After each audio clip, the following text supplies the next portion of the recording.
It's Divas That Care Radio. Stories, strategies, and ideas to inspire positive change. Welcome to Divas That Care, a network of women committed to making our world a better place for everyone. This is a global movement for women, by women, engaged in a collaborative effort to create a better world for future generations. To find out more about the movement, visit divasthatcare.com after the show. Right now, though, stay tuned for another jolt of inspiration. We all seem to have that inner critic inside our heads. I have a committee, the itty bitty shitty committee. You know what I mean, that nagging voice, or voices in my case, that knocks us down and drags us down the road of self-sabotage and self-neglect. A strong, positive sense of self-esteem is your first step to anything you wish to accomplish.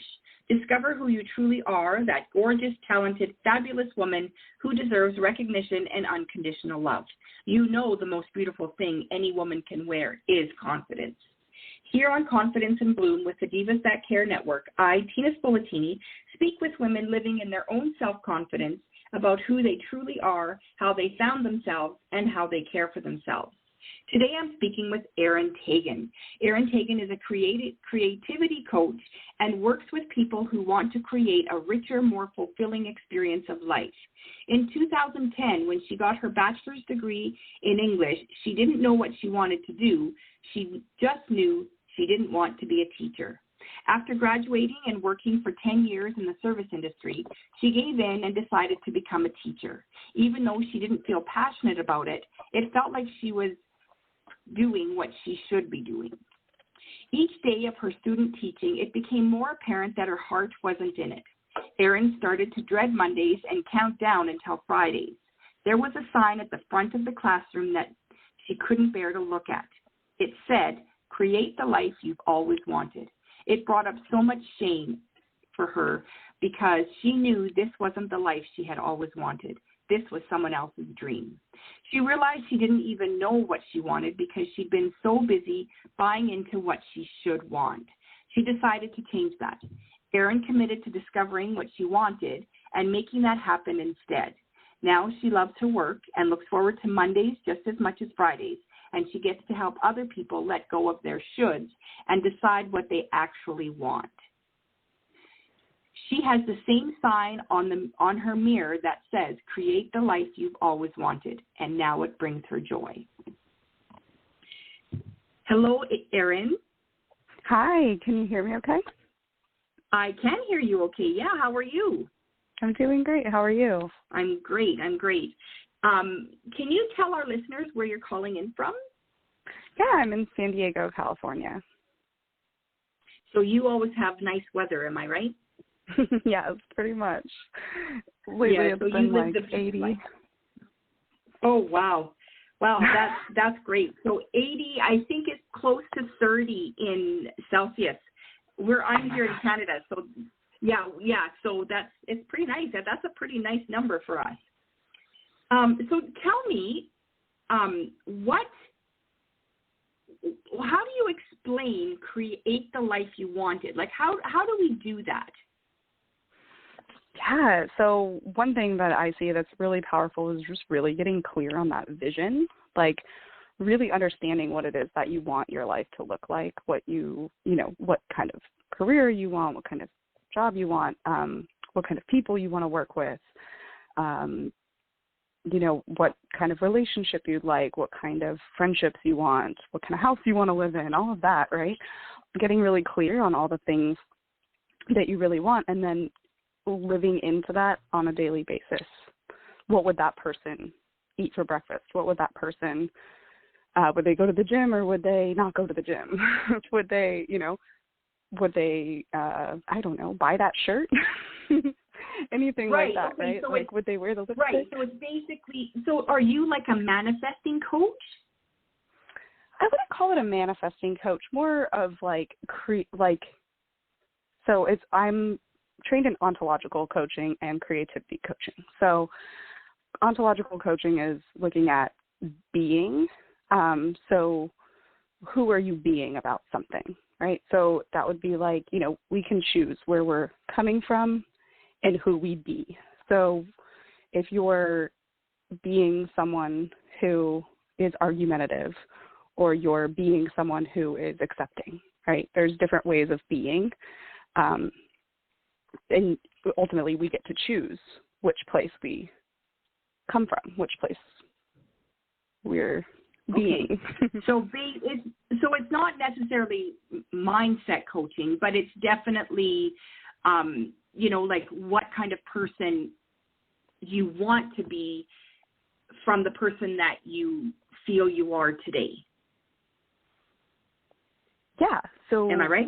We ultimately get to choose. And okay. So ultimately we get to choose, right? So, and I mean, it's about mindset too, right? Like what kind of mindset do you have, or what kind of relationship do you have to any given thing, right? Any given idea. So if you are, say you're procrastinating, looking at like why it is that you're procrastinating, what's your relationship to doing that thing? Are you looking at it from a place of obligation and you're doing it out of like those shoulds, right? Like, are you doing it out of obligation and therefore coming from a place of like almost resentment, or are you doing it because you really want to do it and coming at it from a place of like joy and excitement for the future?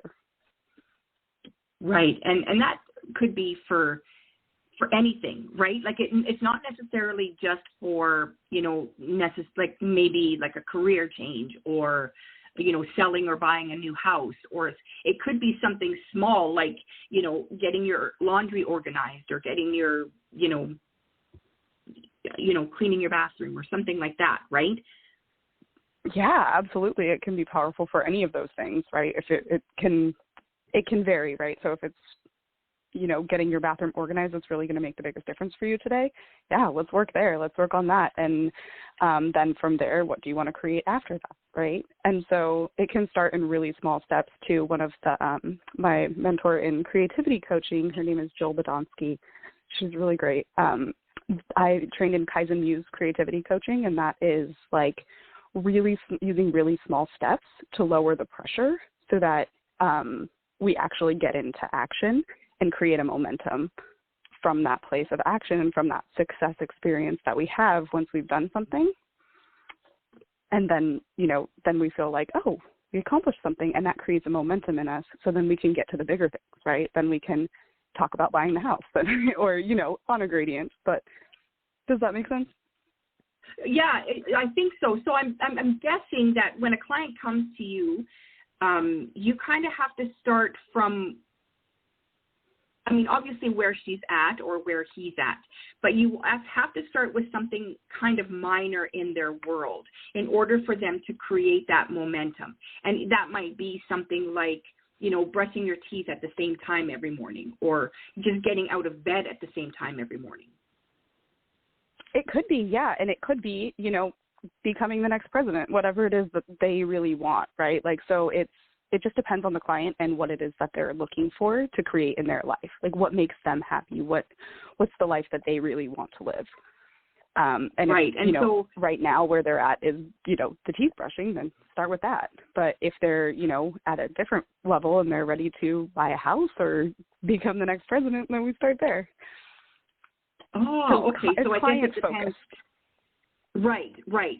Because, you were, as a university graduate, you graduated as, like the degree for teaching. No, you graduated with a degree in English, but you must have had like your education as well in order for you to be a teacher.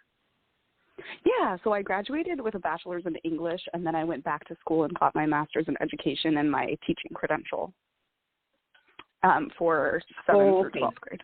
Mm-hmm. Oh, I see. Okay. And you, even though you knew you didn't want to be a teacher, or did you realize that you didn't want to be a teacher after you graduated? Yeah, it was kind of in those moments when I was in the student teaching, real life, how it would be if I was a teacher. I was getting a taste of like what it would actually be like. I think prior to that, I had decided a long time ago, I was like, I don't really want to be a teacher. It didn't really like fuel me, nothing wrong with it, but it just didn't make me feel like, oh, that's my passion, that's the thing I want to do with my life, right? But it took me a really long time to understand what I wanted to do with my life or even have any idea. So after working in the service industry for so long, I just felt like I needed to do something different because that wasn't my passion either. So I was like, well, I'll try teaching and see how it goes. And, I have my degree in English. I like reading and writing. We'll see if I can be an English teacher. And it wasn't for me. I think that is a profession that is so, like, I have so much respect for teachers. And I think that to be able to do that work, like, it needs to be your passion. You have to have that, that like spark in your soul for it. And I didn't feel like that was what sparked my soul. So I started working with my own coach and started getting clear on, like, what is it that I really want? Like, what really does spark my soul? And then after going through the creativity coaching, I really loved coaching. I love creativity. And I also wanted to grow and expand my coaching toolbox. So that's when I got into the ontological coaching. And now I'm just coaching, right? So I have all these different tools that I could use with people. Yeah, that's awesome. Now, you and I we had a conversation based on your coaching modalities, I guess is the word I'm looking for. Now I've done many life wheels with clients and with, other coaches for myself and in other areas. And I just wonder, like, I don't really want to, I don't want to tell people, if it's a secret, that what you and I worked on. It's kind of like the life wheel. Like, you basically break down your life into certain aspects of, like, all the different relationships and aspects of your world. And then is that how you start then? Like, like if your clients are feeling like, they have a really low relationship. I don't know what the proper word is. Like on the life wheel, you rate yourself out of 10, 10 being you're at your prime, 1 or 2, 0 being, you're not engaged in any kind of, relationship. I keep saying the relationship today. I don't know why that word keeps coming to my brain. But, the life wheel is the different aspects. So, like, we're talking spirituality, we're talking, your career or education, your home life, all that kind of stuff. Is that kind of where you start, where you're your lowest? Let's get that up, and then we can create the momentum for where you want to go. I'm really not familiar with life wheels or how they work, and so I don't want to say yes to that. I'm thinking, okay. So what I, like, the connection that I see is that, like, starting so it's client driven, right? So the client is in the driver's seat. They get to decide what's going to make the biggest difference in their life today, and they come to the call with a request. So the call that you and I did is called the Essence Conversation, and that conversation is really cool to kind of take a look at who you're being, right? Because this is all based on, like, who we're being. So there's different places to come from. We can come from our survival and our defenses and our automatic ways of being, or we can come from our true, genuine self, which is like that place of love and flow. And so that conversation that we did that's the Essence Conversation. That's really designed to help people get clear about those things and see how it impacts them on a day-to-day basis coming from these different places, right? And how does it impact those different areas that you were talking about, like spirituality, the relationships, the work, life. So it's, okay. So that clarifies my question, I guess. Because then you're more about, like, what am I working for? What am I working towards or from or away from?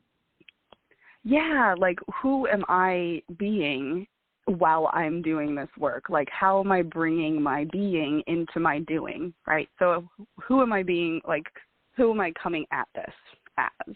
And it's a different experience when you're coming from something, or when you're coming from, like, an automatic place, or, like, you're doing things from this automatic or, like, a defensive place. It's a different experience than when you're doing it from, like, an open, loving space. And right. So that conversation could really highlight those differences. And then that's the work that's always in the ground of the coaching, right? And then in the foreground of the coaching is what would make the biggest difference for you today? And then in the background, we're always looking at who are you being about this thing. Okay, I like that. Now, I remember I had taken some courses, and, you know, a lot of them were, they were a lot of mindset coaching, but they were like, you know, at the beginning of your day, you set an intention or intentions, depending on, you know, how, you know, much you wanted to put into your day. But at the end of you know, I want to get this, this, and this done. And then you would ask yourself, who am I going to be today? Right? And I for the longest time, I had a hard time with that, because I'm like, well, I can't be someone else. Right? And then eventually it clued in, because, you know, it takes me a long time, got a stubborn head. Who am I being was like, who do I have to be today? It's like I have to be ambitious. I have to be energetic. I have to be motivated, and I have to be focused. Is that the kind of being you're talking about now?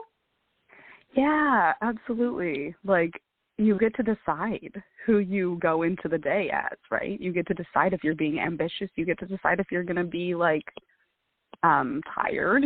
I mean, sometimes you're tired anyway, but you get to decide what to do with it, right? So you can say, I'm tired and I'm going to do this thing anyway, or you can say, I'm tired and I'm going to watch TV. And ultimately, it's all a choice. Yeah, I get it. Okay, so I get it now. I get it. Now, you might have to explain it to me again, because, like I said, it takes a long time for my brain to absorb these things.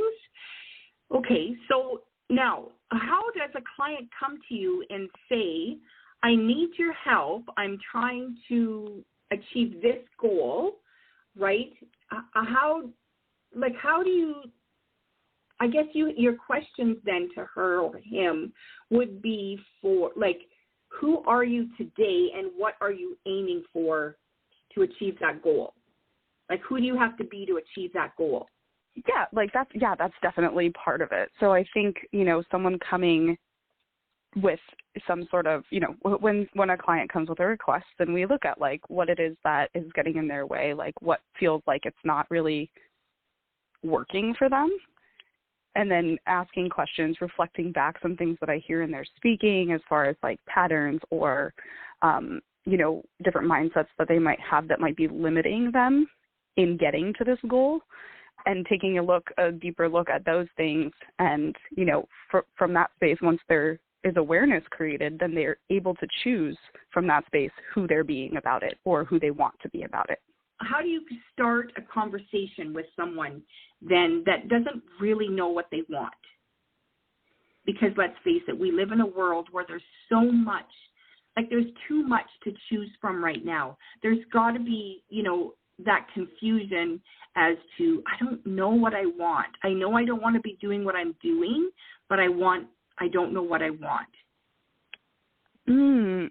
Like, I think just spending time with them where they're at and giving them the space to think about it, to think about, you know, well, you know, because if you don't know what you want, who does, right? Like, so they're the ones that ultimately have to decide, which is totally understandable. Like you said, that's what I was talking about when I was like, I don't know, I guess I'll just be a teacher, because I had no idea what I wanted to do. So it's so normal to have that, like, I don't know what I want, right? So I think just getting clear, like allowing them the space to get clear on what it is they do want, because I can't tell them what they want, right? They have to decide what they want. So just asking questions, you know, like, well, what do you want your day to look like? Or what time do you want to wake up? Or, you know, certain things about like that will get them thinking about like what kind of life they want to have and what kind of things make them happy. What kind of things do they really want? Like, do they want to work from home? Do they want to, you know, go live on an island? Like, what are the things that interest them, light them up? Yeah. Yeah, that to me sounds really difficult. When I went through like a depression after my older kids, I have twins, and then there's a 5-year gap between the twins and my youngest. And when the twins started driving to school and my youngest was walking to school, I no longer had like a job to do, right? Like I felt like I had, you know, my purpose was over. right? My purpose was here to raise my kids. Now they're more independent. I mean, I know that, as a mother, you're always needed. Doesn't matter how old your kids are. But the purpose of my, motherhood now was kind of over. And I went through this, I don't know what I want to do with myself, right? I was tired of cleaning. I hate cooking, right? And I felt like I had no reason to get out of bed in the morning, which is like when I look back at it now, I think, oh my God, what were you thinking, right? I still had, my youngest was, I think, 13 at the time. If they were driving, he would have been 11. But, when I think back, I think, oh my God, I needed someone to help me, sort of guide me through this. I don't know where I would have started because I had absolutely no interest, because my passion was my kids, and running my house. And now I felt like that job was over, and it kind of happened overnight. You must see a lot of that. Yeah, so thanks so much for sharing that, like bringing your experience to the whole thing.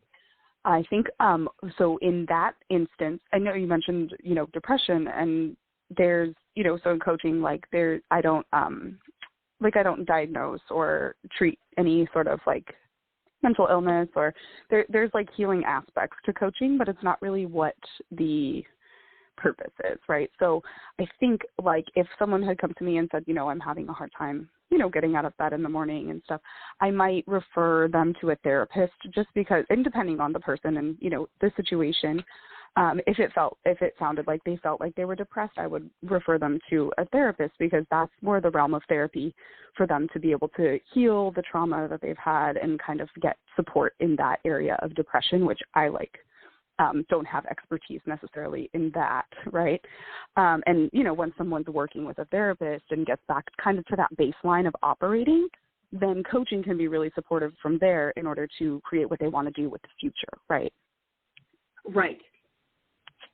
Yeah, so that's not necessarily, like you wouldn't be able to say, Tina, you're depressed, but right. You would be able to say, yeah. Tina, let's do this. What if you tried something like this? Or let's, what do you want from your days? Do you want to stay in bed, or do you want to, get up and go outside and, spend the afternoon in the sunshine? Like that's where you would come in.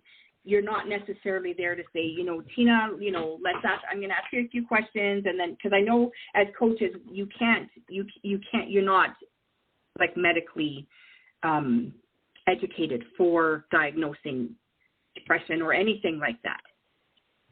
Correct. Right. And so like, here's what I can offer is I can ask you a couple of questions to kind of get clear on what it is that you think that you do want, reflect back some of the things I hear in your speaking.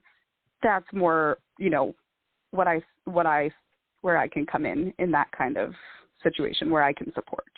And right. Yeah, I think therapy and coaching go really well hand in hand together because while someone's working with a therapist, they can, work on the things from the past more and, kind of heal the past wounds and traumas and handle, get tools to handle any sort of like diagnoses that they might have and get support in that way. And then with the coaching, like, great. So if you're feeling like you're operating at baseline now and you've healed those past wounds, where do you want to go from here? Like, what do you want to create for the future? And that's more where I come in.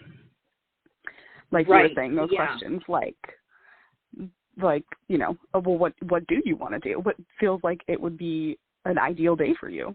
Like, what is it that really makes you happy? Do you want to, bake a pie? Do you want to, like, what is it that is what you want for the future? Right. And who, like you said at the beginning, who do you want to be or what do you want to be?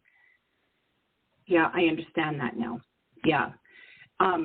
So when I hear the word creativity coach, I think arts and crafts. And I'm not really sure why that is. And I think it's because, growing up, I always heard, be creative, right? So to me, being creative is, creating some kind of art. I guess in the end, that is what we're creating, right? At the end of the day, our life is the art that we create.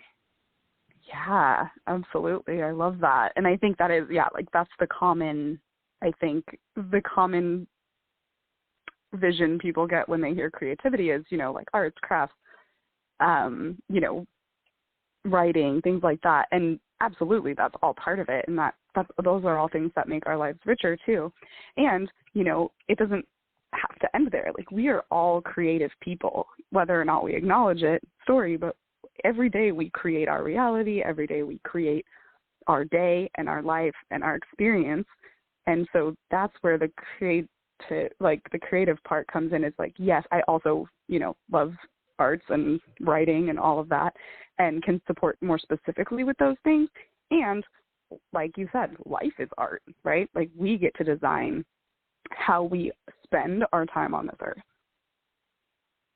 Yeah, and it's like if you're dark, if you have a dark mind, and not necessarily, like in a scary way, but at the same time, like if you always are thinking dark, if you find joy in that, that's who you're going to be, right? Like, if I'm trying to think of, like, I think of Stephen King, and I think, wow, like he writes some pretty dark stuff.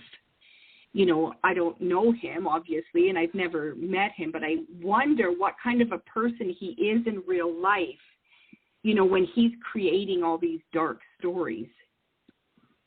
Like he must be, like, super interesting to chat with, for sure, to think of how his mind works. And then you think of all these, I love, like, romantic movies and music, and I wonder what they're like in real life before they write these stories. Like what kind of a conversation could you have with someone who's so, from opposite ends of the spectrum, one so dark and one, romantic and always in love and all that stuff? I mean, you must speak with people like that. Like, you must know people that are, like, all over that spectrum. Yeah, I think people are just kind of, even within ourselves, right? Like, we as individuals have the capacity to be on one end of that spectrum or the other, right? Like, so at any given time, like, you might encounter me while I'm feeling, like, darker, like watching scary movies or whatever it is, right? And then on another time you might see me and I'm painting flowers or something, right? So we all have these different ways of being, and ultimately we get to choose who we are. So yes, like you said, if it lights you up to be coming from a place of this, like, darkness, I think it's all about too what you're doing with it, right? That's what we were talking about earlier, like bringing the being into the doing. So you used Stephen King as an example, who, I don't know anything about his life either, but I do know his work, and it is kind of dark and scary, and I love it, honestly. And I think that, so it's like, maybe for him, he's bringing that being into his writing, that dark part of his being into his writing. But when he's at the coffee shop, like, maybe he's bringing a different way of being, right? Maybe he's very friendly and open and excited to talk to people. I don't know, but you know what I mean. You get to decide who you're being and how you bring that into your doing. Okay, I get that. So you can be like any one of those things on that spectrum, but you get to choose which one you are. So when you're doing your job, like you're writing, let's say as in Stephen King, that's who you bring to the table, is that dark person. But then when you sit down with your family, you might be this, fun-loving, easygoing, creative being. Yeah, I get that. So we get to decide who you bring to the table at any moment. And that's what you do. You help us decide who I want to be and how I'm going to be that person and when.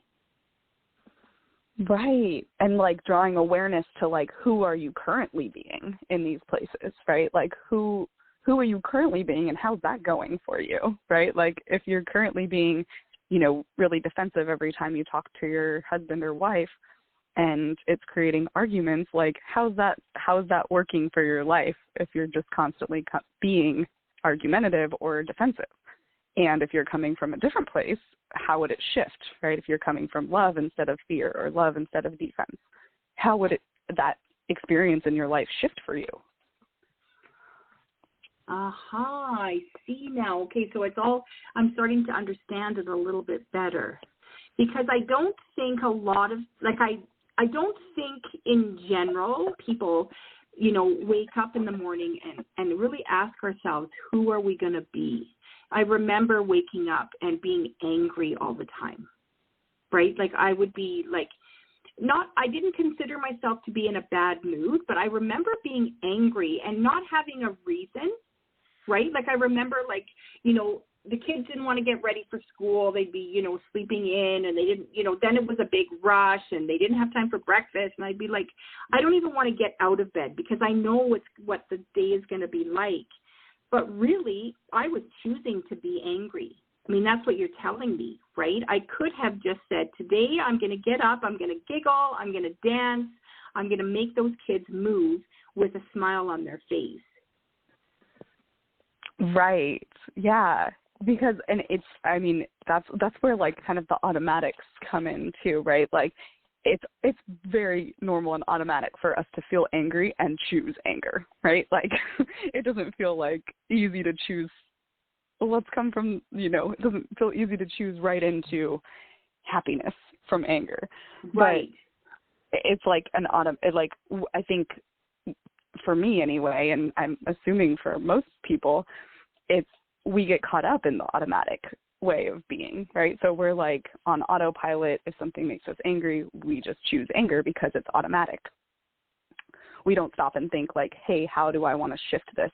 Who do I want to be about this on a regular basis? And that's kind of where I come in with the ontological coaching, which would be like, oh, who are you being about this? If you felt angry and you're choosing into that anger and you're choosing to be angry, there's nothing wrong with that. But just knowing that it's a choice, right? Knowing that because once there's awareness created there, then you can choose something different. So in that moment that you mentioned that, if you were angry and if you had known this is a choice in that moment, you could have chose something different.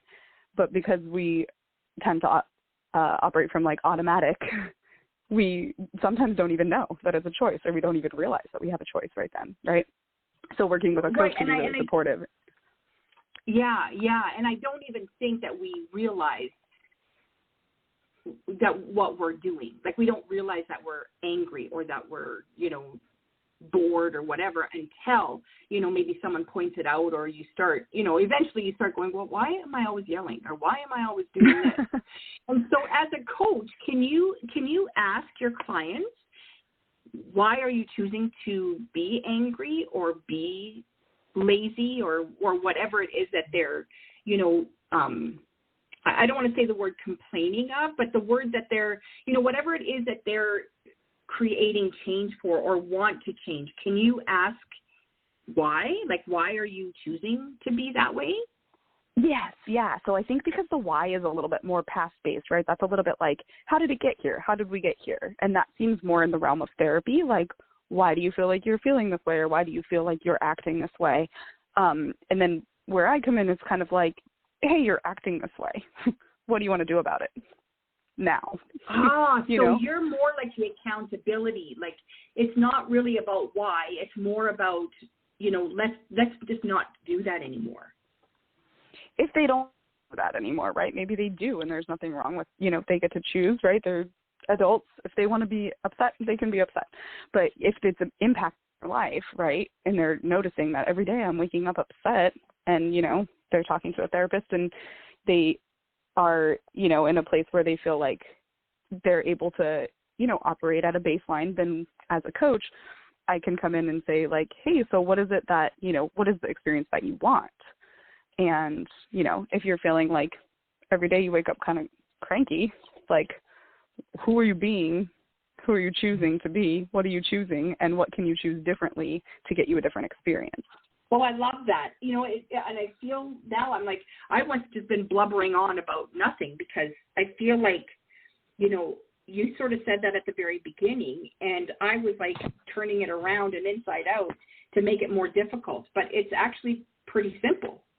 right? Who do you want to be, and how are we going to get you there, right? That's basically, the gist of it. Who do you want to be, and how do you want to get there? Yeah, and I think it's just not right? like, yeah. I wanted to just like normalize that like confusion about it too, because it's not something we talk about regularly, right? Like this is an uncommon conversation.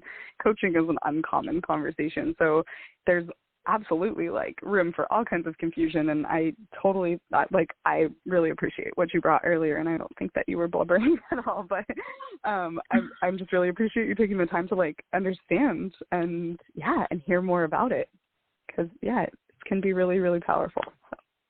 Yeah, and like like I said, to me, creative is like, I think arts and crafts. I don't think of what I'm doing today, like what I'm doing or who I am. I don't think of that as creating, but I mean, in the end, I'm creating who I want to be every single day of my life, hopefully, right? Because I'm usually trying to better myself, right? I'm extremely slow. There's things that I've been learning. I've been doing self-development for, 10 plus years now, and there's things that I still haven't been able to put into my life, even though I know that they exist, right? I just work at a very, very slow, sloth-like pace. So some of this stuff is like, it's not new to me, but at the same time, it's like I can't wrap my head around it. Yeah, I think that's so normal too, right? Like I think that like development is something that's like lifelong, and we are constantly like stretching and learning and growing. And I think the important thing is just to be in the conversations about it, be in the act of developing, no matter how quickly or slowly you're going, just, continuing to commit to it if that's the life you want.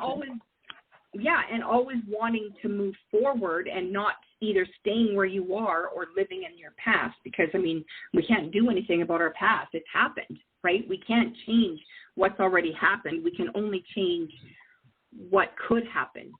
And if we keep following the same patterns, right, then we end up repeating the past over and over and over again. Yep, absolutely, right? Like, and so that's like, what do you want to do different? I love that. I really love that.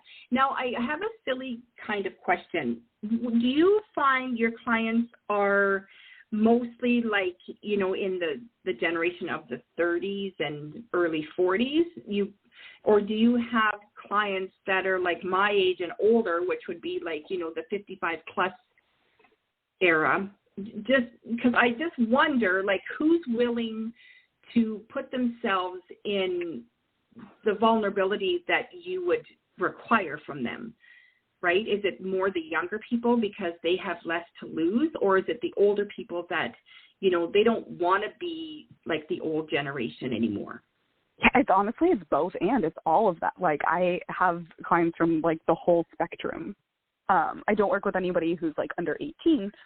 That would probably be a different type of coaching, or it's just not what I do.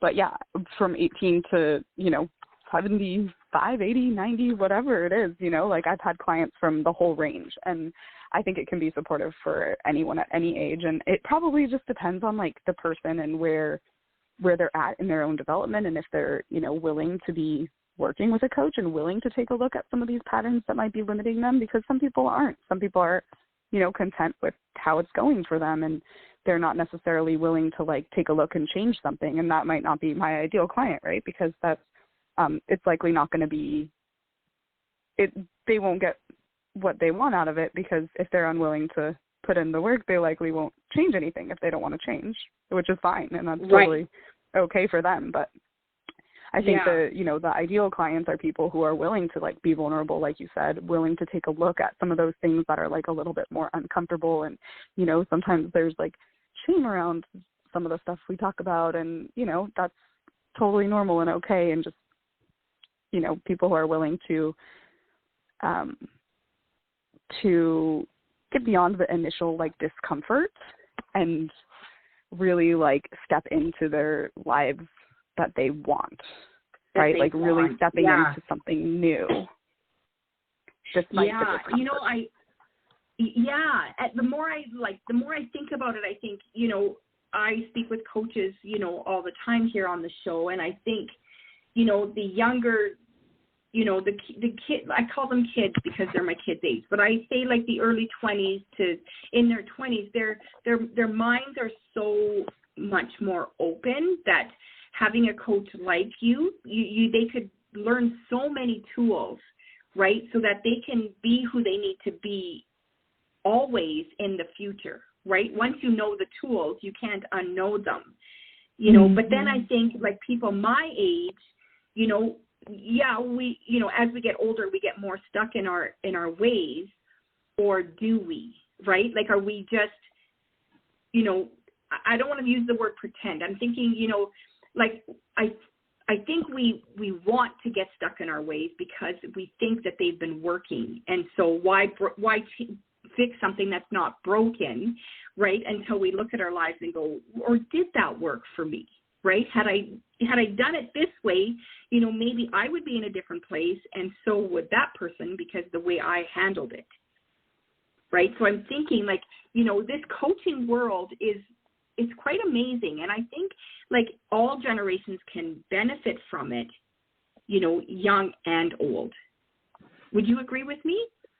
Yeah, absolutely. I think anyone can benefit from it. And like you were saying, I wish I knew about coaching when I was 21 or 22, right? It might not have taken me that 10 years to try to decide what I wanted, but I think that you can tap into that at any age, right? At any age, if you want to do something different or create something different, you get to decide. You get to reinvent yourself if you want to. You get to change it up. You get to do whatever you want, right? You don't lose that power to choose at a certain age. So. Right. Now, I think also, too, like, when you're in your early 20s, you don't need a coach because you think you know what you're doing, right? I mean, let's face it. We all thought we knew we knew everything between the ages of 18 and 25, right? I mean, we didn't need anybody to tell us that, we're doing this wrong or that we could do better, right? But I think if you're open, especially like when it comes to creating the life that you want, we would all benefit at all ages. I love this. This has been great. Honestly, I feel like I was living under a rock, and I talk to coaches all the time. I don't know why this conversation, struck me the way it did, but I just feel like, this whole new window is opened up for me, right? Because I get to choose who I want to be at any given time, right? At any given moment, I can decide how I want to react and how I want to, fit in at this moment. Yes, you do. I love Absolutely. It. Yeah. So I ask, one, if a client or any person came up to you and asked you for, what can you tell me today? What would you say today? Oh my gosh, what would I tell them? If they wanted, like just out of the blue. Let's say you're standing in a lineup to pay for a book, and someone walks by you and says, "What can you tell me today?" What would that be? You have more power than you think you do. I love that, and that is so true. Right? We don't give ourselves enough credit for that. Thank you so much for joining me today. Yeah, thank you so much for having me. This has been really fun. Yeah, this has been great. Confidence in Bloom is a celebration of self-love, a confirmation that you're an amazing, desirable, brilliant, gorgeous, talented woman, even though you may not look like a screen star or a supermodel. The truth is, they don't even look like that. We offer unconditional love to our partners, our children, our extended family, even our pets. It's high time we got out of our own way and learned to unconditionally love ourselves. Chic definitely does come in every shape, so if you want something to believe, start with yourself. If you'd like to be a guest here on Confidence in Bloom and chat with me, contact me through Instagram at infobloomstyling or by email at tina@infobloomstyling.com or through the Divas That Care website. Thanks for listening. This show was brought to you by Divas That Care. Connect with us on Facebook, on Instagram, and of course on divasthatcare.com, where you can subscribe to our newsletter so you don't miss a thing.